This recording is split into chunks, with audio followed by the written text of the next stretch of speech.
Assalamualaikum warahmatullahi wabarakatuh. Perkenalkan, nama saya Durrul Ma'rifah.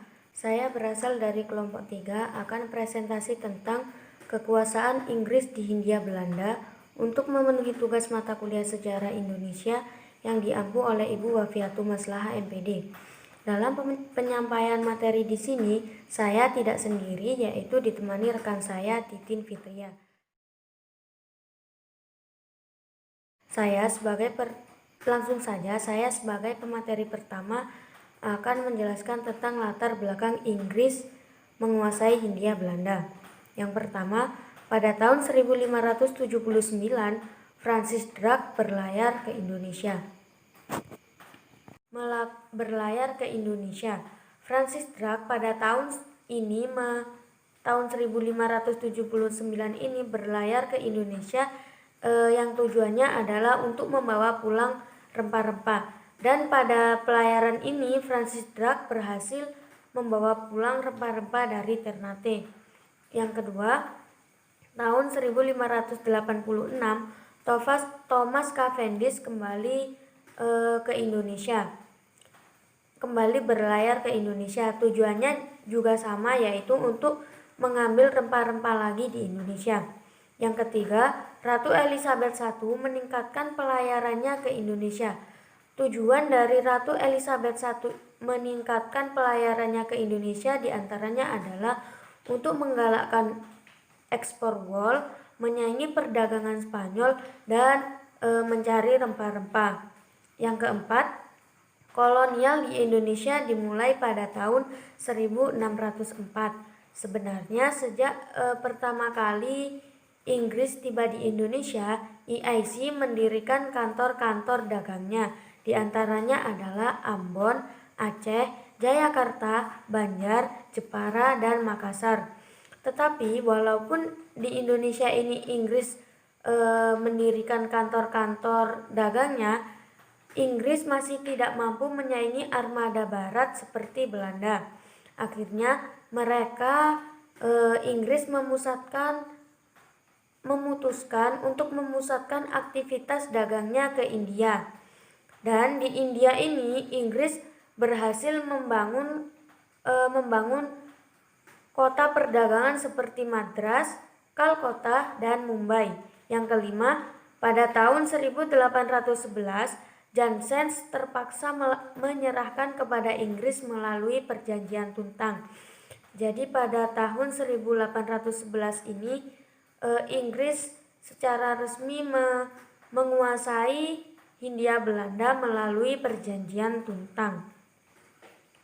Isi dari perjanjian Tuntang adalah yang pertama, Pulau Jawa, Palembang, dan Makassar diserahkan kepada Inggris.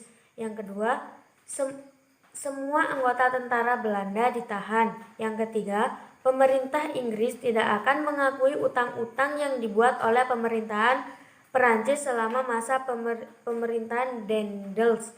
Yang keempat, pegawai-pegawai pemerintah yang masih ingin bekerja di bawah pemerintahan Inggris boleh tetap memegang jabatannya.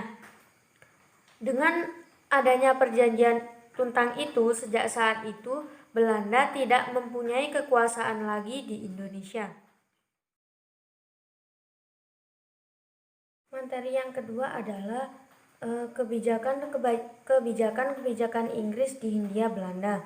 Dalam menjalankan pemerintahan di Indonesia, tindakan-tindakan Raffles selama memerintah adalah sebenarnya di sini ada 5, tetapi saya hanya akan menjelaskan 2, yaitu yang pertama bidang birokrasi pemerintahan dan yang kedua bidang perekonomian dan keuangan. Yang bidang birokrasi dan pemerintahan yang pertama adalah Pulau Jawa dibagi menjadi 16 keresidenan yang terdiri atas beberapa distrik. Setiap distrik terdapat beberapa divisi kecamatan yang merupakan kumpulan dari desa-desa. Yang kedua, mengubah sistem pemerintahan yang semula dilakukan oleh penguasa pribumi menjadi sistem pemerintahan kolonial yang bercorak barat. Yang ketiga, bupati-bupati atau penguasa-penguasa pribumi dilepaskan kedudukannya sebagai kepala pribumi secara turun-temurun. Yang kedua dalam bidang perekonomian dan keuangan. Yang pertama, petani diberikan kebebasan untuk menanam tanaman ekspor, sedangkan pemerintah hanya berkewajiban membuat pasar untuk merangsang petani menanam tanaman ekspor yang paling menguntungkan. Yang kedua, penghapusan pajak hasil bumi dan sistem penyerahan wajib karena dianggap terlalu berat dan dapat mengurangi daya beli rakyat. Yang ketiga, menetapkan sistem sewa tanah. Sistem ini didasarkan pada anggapan bahwa pemerintah kolonial adalah pemilik tanah dan para petani dianggap sebagai penyewa tanah. Pemerintah.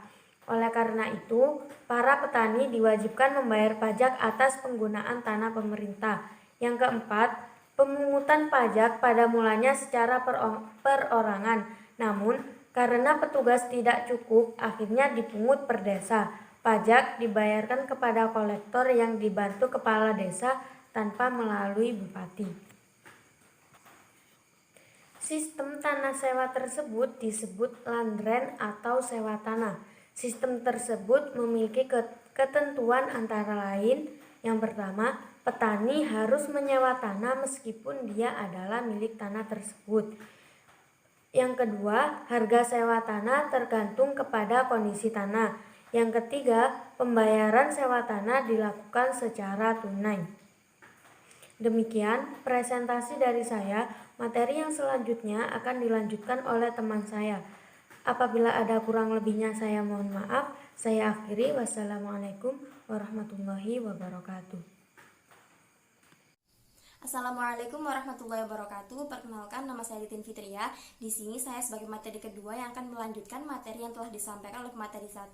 Di sini saya akan menjelaskan tentang kebijakan yang dilakukan oleh Inggris di Hindia Belanda. Nah, kebijakan yang ketiga yaitu dalam bidang hukum. Dalam bidang hukum ini, sistem peradilan yang diterapkan oleh Raffles lebih baik daripada yang dilaksanakan oleh Danells. Apabila Danells berorientasi pada warna kulit atau ras, Raffles lebih berorientasi pada besar kecilnya kesalahan. Menurut Raffles, pengadilan merupakan benteng untuk memperoleh keadilan. Untuk kebijakan yang keempat yaitu dalam bidang sosial. Nah, yang pertama yaitu penghapusan kerja rodi atau kerja paksa. Yang kedua yaitu penghapusan perbudakan. Namun dalam prakteknya, Raffles telah melanggar undang-undang yang ia terapkan sendiri dengan melakukan kegiatan perbudakan. Yang ketiga yaitu peniadaan pinbang atau disakiti, yaitu hukum yang sangat kejam dengan melawan harimau. Untuk kebijakan yang kelima yaitu dalam bidang ilmu pengetahuan. Pada masa pemerintahan Raffles di Indonesia telah memberikan banyak peninggalan yang berguna bagi ilmu pengetahuan.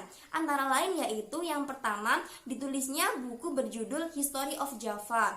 Dalam menulis buku tersebut, Raffles dibantu oleh juru bahasanya yaitu Raden Aryo Notodiningrat dan Bupati Sumeneb Notokusumo II.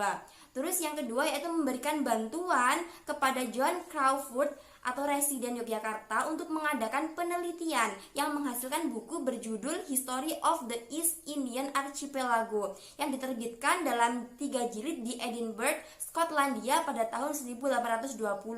Yang ketiga yaitu Raffles juga aktif dalam mendukung Batavia's Genootschap, sebuah perkumpulan kebudayaan dan ilmu pengetahuan. Yang keempat yaitu ditemukannya bunga bangkai yang akhirnya diberi nama Rafflesia arnoldi. Yang terakhir yaitu dirindisnya kebun raya Bogor. Untuk materi selanjutnya yaitu berakhirnya Inggris di Hindia Belanda. Berakhirnya pemerintahan Raffles di Indonesia ditandai dengan adanya Convention of London pada tahun 1814. Perjanjian tersebut ditandatangani oleh wakil-wakil Belanda dan Inggris yang isinya sebagai berikut. Yang pertama yaitu Indonesia dikembalikan kepada Belanda. Yang kedua yaitu jajahan Belanda seperti Ceylon, Kap Koloni, Guyana tetap di tangan Inggris. Yang ketiga yaitu Cochin atau di pantai Malabar diambil alih oleh Inggris, sedangkan Bangka diserahkan kepada Belanda sebagai gantinya. Raffles yang sudah terlanjur tertarik kepada Indonesia sangat menyayangkan adanya Convention of London ini, akan tetapi Raffles cukup senang karena bukan dia yang harus menandatangani, bukan dia yang harus menyerahkan kekuasaan tersebut kepada Belanda, melainkan penggantinya yaitu John Vandal yang hanya berkuasa selama 5 hari. Raffles kemudian diangkat menjadi gubernur di Bengkulu yang meliputi wilayah Bangka dan Belitung.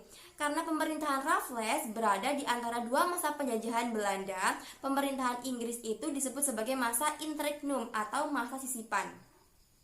Mungkin hanya itu yang dapat saya sampaikan. Atas kurang lebihnya saya mohon maaf. Terima kasih. Wassalamualaikum warahmatullahi wabarakatuh.